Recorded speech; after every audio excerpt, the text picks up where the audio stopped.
The massive alien ship emerged from the darkness beyond Neptune, its hull gleaming under the distant sunlight. On its command bridge, High Admiral Drake stood with his 4 arms clasped behind his back, watching Earth's image on the main screen. The small blue planet looked insignificant compared to his fleet of 300 warships. "Primitive," he muttered, studying the scan results. "Their most advanced weapons are nuclear-based. They haven't even colonized their own moon properly." He turned to his second-in-command. "These humans still use chemical rockets to reach orbit. This will be the easiest conquest of my career." The alien fleet moved silently through the solar system, passing Jupiter's orbit without any resistance. Earth's long-range sensors had detected them, but no ships came out to challenge them. This only confirmed Drake's belief in human weakness. Meanwhile, deep underground in Colorado, Earth's military council gathered in their emergency bunker. The room was filled with tension as generals and admirals from every major nation studied the alien fleet's approach on their screens. "They outnumber our space forces 20-1, General Roberts said, his weathered face illuminated by the blue glow of holographic displays. "And their technology is at least a century ahead of ours." Admiral Jones nodded grimly. "Our orbital defense platforms won't last 5 minutes against those ships." The room fell silent when the main screen lit up with an incoming transmission. High Admiral Drake's alien face appeared, his gray skin and multiple eyes making several council members shift uncomfortably in their seats. "People of Earth," Drake's translated voice boomed through the speakers. "Your planet now belongs to the Empire. Surrender your military forces and accept our rule, or face complete destruction. You have 6 hours to decide." After the transmission ended, the council room erupted in heated debate. Some wanted to fight openly. Others suggested immediate surrender to save lives. But in the corner, a quiet conversation was taking place between General Roberts and Commander Wilson, leader of Earth's Special Operations Command. "What do you think, Wilson?" Roberts asked softly, making sure others couldn't hear. Commander Wilson, a tall man with sharp eyes and graying hair, smiled slightly. "They're overconfident, sir. They've scanned our visible military assets, but they don't know about the Ghost program. Can your teams make a difference against that kind of technology?" Wilson's smile grew wider. "The bigger they are, the harder they fall, sir. My people have been training for something like this for years. Let them think we're weak. Let them think we're primitive. That's when we'll show them what humanity's elite forces can really do." General Roberts nodded slowly, then turned to address the council. "Ladies and gentlemen, I suggest we appear to accept their demands. We'll make a show of standing down our visible forces. Meanwhile," he glanced at Commander Wilson, "we activate the Ghost Protocol." In the following hours, Earth's regular military forces made a great show of powering down. Orbital platforms went dark. Space stations were evacuated. To any observer, it looked like humanity was surrendering without a fight. But deep underground, in hidden bases across the planet, elite soldiers were gearing up. In the Arctic training facility, Commander Wilson addressed his Ghost teams through secure channels. "They think we're primitive," he told his operators. "They expect us to fight like a regular army. But we're going to show them how humans really wage war. We're going to hit them where they least expect it, using tactics they've never seen before." He looked at the determined faces of his soldiers, the best of the best from every nation on Earth. They may have better ships, better weapons, and better technology. But they're about to learn that humanity's greatest weapon isn't our tools. It's our minds, our will, and our ability to adapt. As High Admiral Drake's fleet moved into Earth orbit, celebrating what they thought was an easy victory, they had no idea they were falling into a trap. The real war was about to begin, and humanity's elite forces were ready to teach them a lesson they'd never forget. 2 weeks after Earth's apparent surrender, High Admiral Drake walked through the halls of his flagship, feeling pleased with himself. The conquest of Earth was going exactly as planned. Humans had given up their space stations and lunar bases without firing a single shot. "Cowards," he said to himself, looking at reports from the Mars colonies. They abandon their outposts as soon as we approach. No fight, no resistance, nothing. On his command screen, another report flashed. The mining facility on Uraba had been found completely empty. The humans had left behind most of their equipment, as if they had fled in panic. Drake laughed, showing all 4 rows of his sharp teeth. "Send in the settlement teams," he ordered. "These bases will serve the Empire well." But deep beneath the Arctic ice on Earth, a very different scene was unfolding. In a massive underground facility, Commander Wilson watched as his ghost teams trained relentlessly. The room was filled with the sounds of weapons fire and shouted commands. "Again," shouted Lieutenant Stone, watching his team practice boarding actions against a mock-up of an alien ship. They moved like shadows, their new stealth suits making them almost invisible. Remember, they have superior sensors. Your movements must be perfect. In another section of the facility, Major Thompson studied captured alien technology. His team had secretly salvaged equipment from the abandoned bases, making sure the aliens thought everything valuable was gone. "Their ship hulls are strongest here and here," he pointed at a hologram, addressing a group of operators. "But these junction points, perfect for our new plasma charges." Commander Wilson moved between training areas, watching his people prepare. Each team was specializing in different tactics. Some learned to hack alien systems, others practiced zero-gravity combat, and some worked on demolitions designed specifically for alien technology. "Status report," Wilson said, entering the command center where Captain Reed was coordinating the training operations. Reed pointed to a large screen showing dots moving across the solar system. "The aliens are taking every piece of bait we left for them. Sir, they've spread their forces across 12 different locations, just like we planned." Wilson nodded, a grim smile on his face. "And their patrol patterns? Predictable. They're getting lazy, sir. 3 weeks without resistance has made them careless. Their guard shifts are getting longer, their sensor sweeps less frequent." In the medical bay, doctors were putting the finishing touches on the soldiers' neural implants. These tiny devices would help them counter the aliens' advanced targeting systems. The aliens thought humans were still using simple radio communications. They had no idea about these new quantum-based systems. "How many teams are ready?" Wilson asked, watching a group of ghosts run through their final equipment checks. 6 teams at full combat readiness," Reed replied. "Another 4 will be ready by tomorrow. Each one can operate independently for up to 3 weeks in space." Wilson checked his tactical display.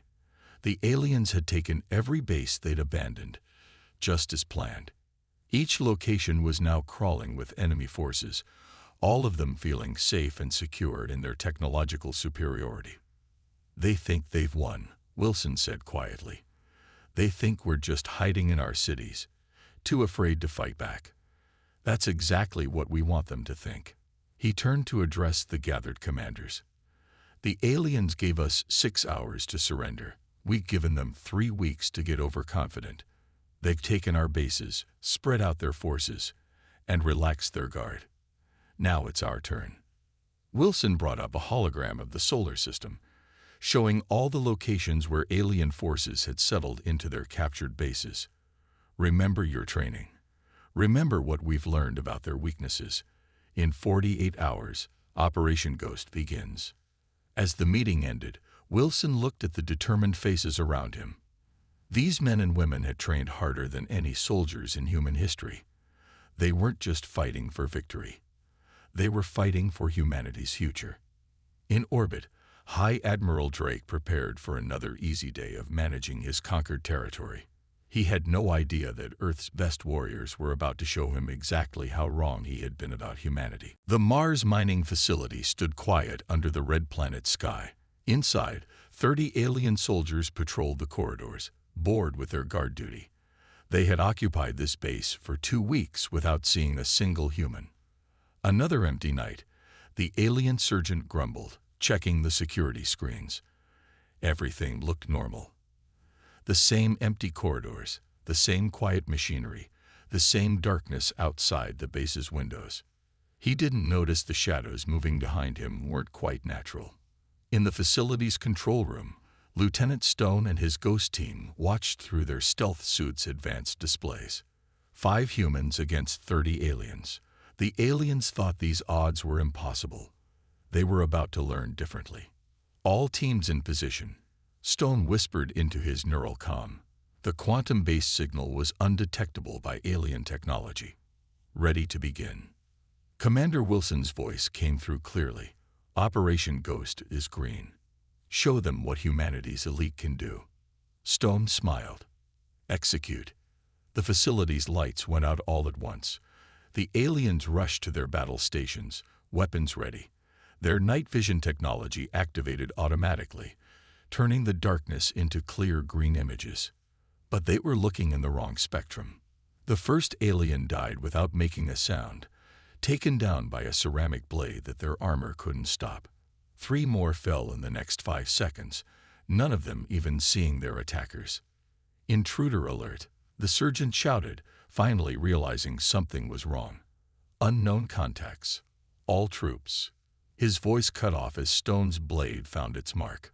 The ghost team moved like water through the alien ranks, their movements practiced to perfection after weeks of training. In orbit, High Admiral Drake received the first panicked signals from Mars. Base under attack.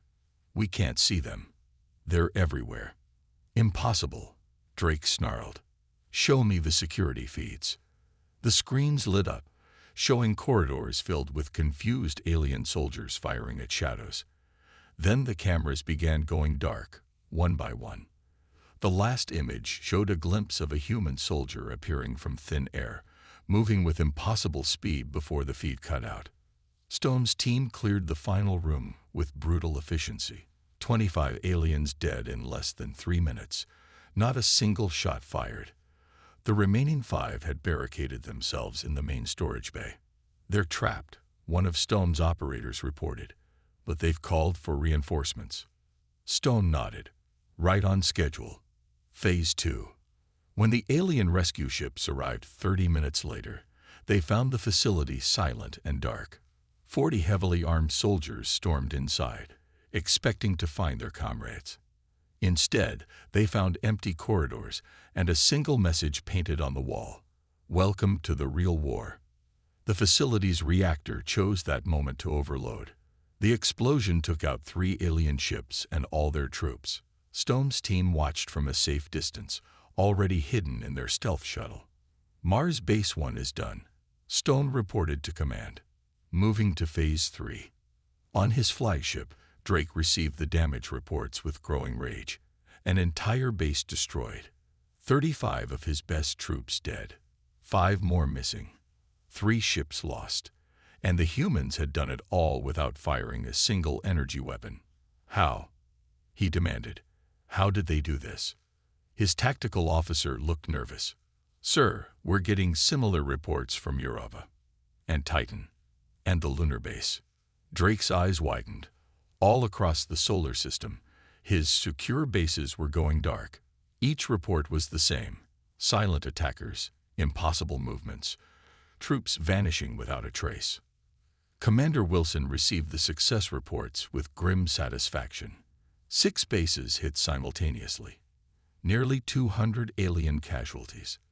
Not a single ghost lost. Send the message, he ordered. Across every alien communication channel, the same words appeared. You thought we were weak. You thought we were primitive. This is just the beginning. Welcome to humanity's war. In the darkness of space, Stone's team was already moving to their next target. The aliens had wanted war. Now they would learn what happened when humanity's elite soldiers were unleashed. The real fighting had finally begun. High Admiral Drake paced on his flagship's bridge, his 4 fists clenched in anger.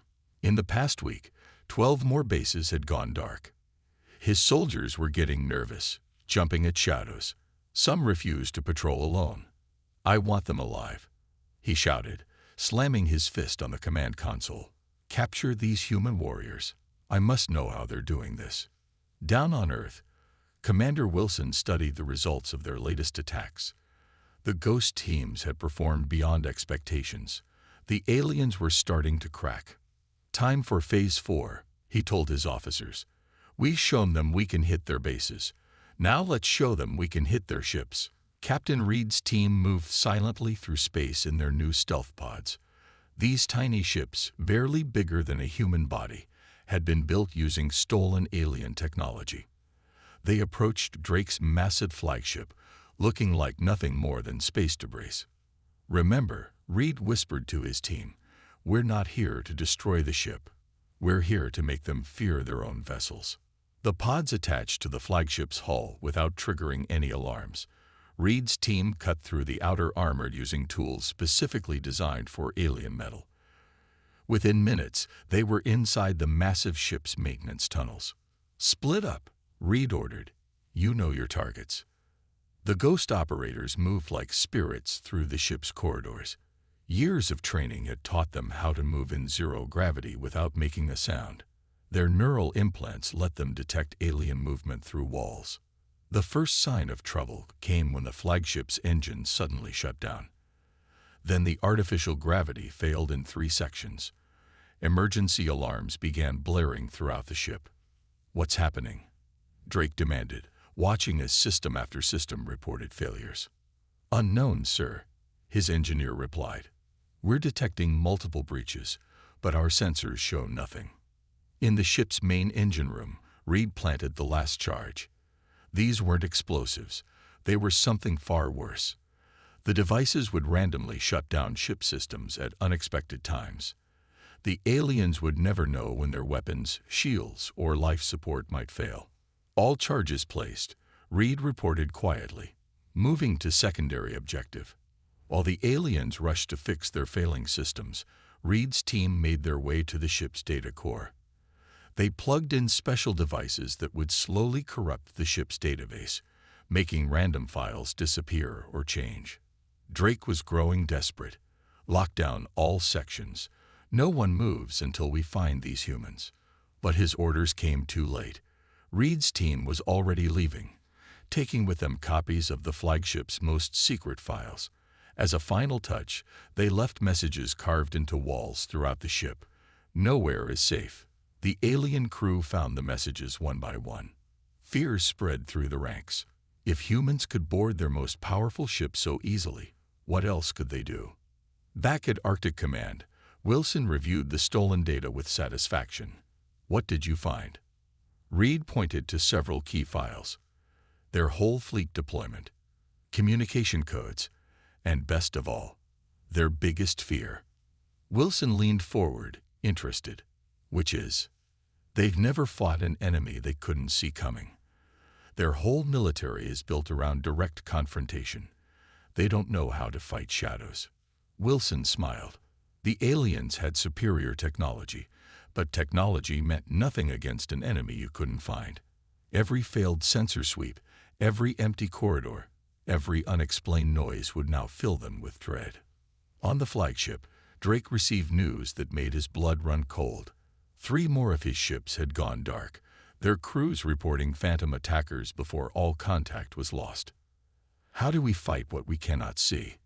His second-in-command asked, voice shaking. Drake had no answer. For the first time, he realized a terrible truth.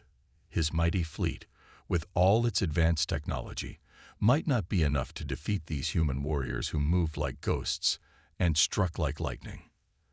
The hunters had become the hunted, and the real terror was only beginning. Commander Wilson sat in the Arctic Command Center, studying the stolen alien files that Captain Reed's team had retrieved from the flagship. As his computer translated the alien text, his face grew darker with each passing minute. Get me General Roberts, he ordered. Now, in another part of the base, Lieutenant Stone's team was teaching other soldiers how to use the new weapons they'd developed. These tools combined human ingenuity with stolen alien technology.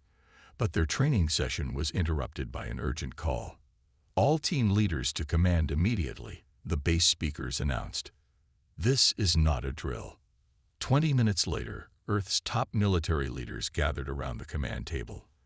The room was silent as Wilson played the translated alien messages on the main screen. "It's worse than we thought," Wilson said, pointing to a star map. "This invasion fleet, it's not their main force. It's just a scouting party." The room erupted in shocked whispers. General Roberts leaned forward, his face grim. "How many more are coming?" Wilson's answer chilled everyone present. "At least 10,000 ships, maybe more. They're gathering at the edge of our solar system. High Admiral Drake was just testing our defenses." The display showed massive fleets of alien warships, all larger and more powerful than the ones they'd been fighting. The real invasion force would arrive in less than 2 months. "We've been celebrating our victories," Wilson continued, "but we've been fighting against their weakest ships. Their real warriors are still coming." Captain Reddt spoke up from his position near the door. "How can we fight so many? Even our ghost teams can't take on thousands of ships." Wilson switched the display to another set of stolen files. "But we found something else. Something that changes everything." He pointed to an alien report. "They're terrified of us." The screen showed alien military reports, all discussing the human ghost teams. The aliens couldn't understand how humans could move unseen, strike without warning, and disappear without a trace. Their entire military was built around direct combat with visible enemies. "Their main fleet is massive," Wilson explained, "but they all fight the same way. They have no defense against our tactics because they've never needed one. No species has ever fought them like we do." Lieutenant Stone studied the reports. "They think we have some advanced technology that makes us invisible. They don't understand it's just training and skill." "Exactly," Wilson said. "And that's our advantage. Their soldiers are already sharing stories about the unstoppable human ghosts. Some are refusing to serve on ships that might be targeted by our teams." He brought up a new image showing the alien fleet's command structure. Their entire military is built on strict hierarchy and direct confrontation. They don't know how to handle an enemy that breaks all their rules of warfare. General Roberts nodded slowly, beginning to understand. "So even though they outnumber us, they're vulnerable," Wilson finished. "Their ships are powerful, but their crews are scared. Their technology is advanced, but they don't know how to use it against an enemy they can't find." The room was quiet as everyone processed this information. They were facing an enormous invasion force, but that force had a critical weakness: fear of the unknown. "I have a plan," Wilson said finally. "It's dangerous, maybe impossible, but if it works, we can turn their numbers against them. We can make their own fleet tear itself apart." He looked around the room at humanity's best warriors. They thought we were primitive because we didn't have their technology. They never considered that this made us stronger. We learned to fight with nothing but our skills and our minds. Now we'll teach them why that makes us more dangerous than any weapon they have. As Wilson outlined his plan, the leaders of Earth's defense forces began to smile. The aliens were bringing a massive fleet to crush them. But they were about to learn that humanity's greatest weapon wasn't the size of its army. It was the strength of its spirit. The real battle for Earth was about to begin. The alien guard never saw what hit him. One moment he was patrolling the corridor of Space Station Alpha, formerly Earth's largest orbital platform. The next moment, he was floating unconsciously in zero gravity. Lieutenant Stone caught the alien's body before it could drift into view of the security cameras. "First guard down," he whispered into his neural comm. "Moving to Phase 2. Across the solar system, 20 ghost teams were making similar moves. Operation Thunderstrike had begun. In Arctic Command, Commander Wilson watched the operation unfold on his tactical display. Green dots representing ghost teams were infiltrating 6 major alien installations simultaneously. "Status report," he ordered. "Team 1 has reached the station's control center." Captain Reddt responded from his position. "Teams 2 through 5 are in position at the shield generators. Team 6 is approaching the weapon systems." Wilson nodded. This was humanity's biggest offensive yet.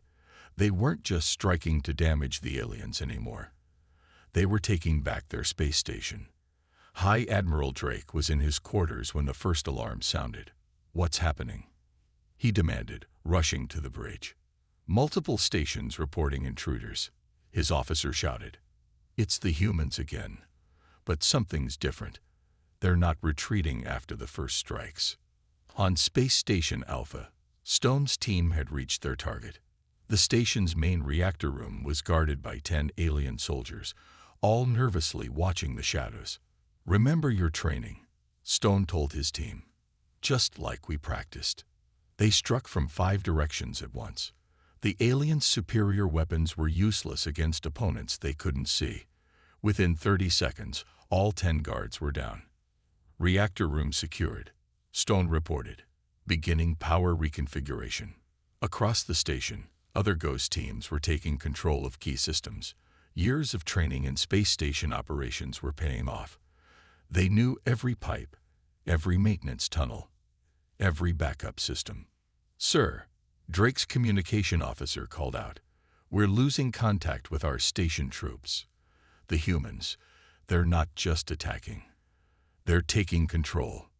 Drake couldn't believe what he was hearing. These primitive humans were seizing one of his most important forward bases. "Launch the response fleet," he ordered. "Destroy that station if we have to." But when his ships approached, they found the station's weapons turning against them. Human operators had learned to use alien technology, and they were better at it than the aliens expected. "How?" Drake demanded as another of his ships exploded. "How are they doing this?" The answer came in the form of a transmission from the station. Commander Wilson's face appeared on Drake's screen. "You thought we were weak because we didn't have your technology," Wilson said calmly. "But that made us stronger. While your soldiers rely on their weapons, our warriors rely on their skills. Your troops hide behind shields. Ours become the shadows themselves." As if to prove his point, alarms began blaring on Drake's flagship. Somehow, another Ghost team had boarded during the chaos. "Fall back," Drake ordered. "Get us out of here." But the retreat turned into a rout. The aliens had never faced an enemy who could strike from within their own ships, who could turn their own weapons against them, who could appear and disappear at will. In Arctic Command, Wilson watched as the alien fleet scattered. Space Station Alpha was back in human hands, and with it, humanity had a forward base for the real war to come. "Send the message to all teams," he ordered. "Operation Thunderstrike is a success. Phase 2 begins tomorrow." Stone looked around the captured station. At the mix of human and alien technology, his team was already modifying. "They still think we're fighting with stolen tech," he said. "They don't understand that our real strength is up here." He tapped his temple. The aliens had thought humanity would be an easy conquest. Instead, they had awakened a force they couldn't understand or fight. And the next phase would be even worse for them. The hunters had become the masters of the hunt. High Admiral Drake stood on his flagship's bridge, watching his empire crumble. In the past week, he had lost contact with 30 ships. His soldiers were refusing to patrol alone. Some even refused to sleep without guards at their doors. "The main invasion fleet arrives in 3 days," his second-in-command reported. "Then we'll crush these humans with sheer numbers." Drake wasn't so sure anymore. He jumped at a sound behind him, but it was just a crew member dropping a tool. The humans had done something worse than killing his soldiers. They had made his mighty warriors afraid. Meanwhile, in the captured Space Station Alpha, Commander Wilson addressed his Ghost teams one last time. "The enemy thinks numbers will save them," he said, looking at each operator in turn. 10,000 ships are coming. But they don't understand. The more ships they bring, the more shadows we have to hide in." Lieutenant Stone and Captain Reed stood at the front of their teams, checking their modified stealth suits. These now combined human ingenuity with alien technology, making them even harder to detect. "All teams know their targets?" Wilson asked. Everyone nodded. They had trained for this moment for weeks. The alien fleet had a fatal weakness. Their strict chain of command. Every order had to come from their leaders. Begin Operation Shadowfall, Wilson ordered. Across the solar system, ghost teams moved into position. Some hid in debris fields, others in abandoned ships. All waited silently as the massive alien invasion fleet arrived. Drake watched with pride as thousands of warships emerged from hyperspace. Surely no human tactic could stand against such power. Then the commands started going wrong. "Sir," his communication officer shouted, "Battle Group 7 is firing on Battle Group 3. "What?" "Order them to stop. They say they received orders from you to attack." More confusion spread through the fleet. Ships received contradictory commands. Some were ordered to retreat, others to attack their allies. The ghost teams had infiltrated the command network, using the aliens' own communication systems against them. "Shut down all communications," Drake ordered. But that only made things worse. Without clear orders, the alien fleet began to break formation. Years of relying on strict command structure became their weakness. Then the real attack began. Ghost teams struck simultaneously across the fleet, targeting command ships. They didn't need to destroy the vessels. They just had to spread chaos. Engineering reports sabotage. Weapons are firing without authorization. Life support failing in sections 3 through 7.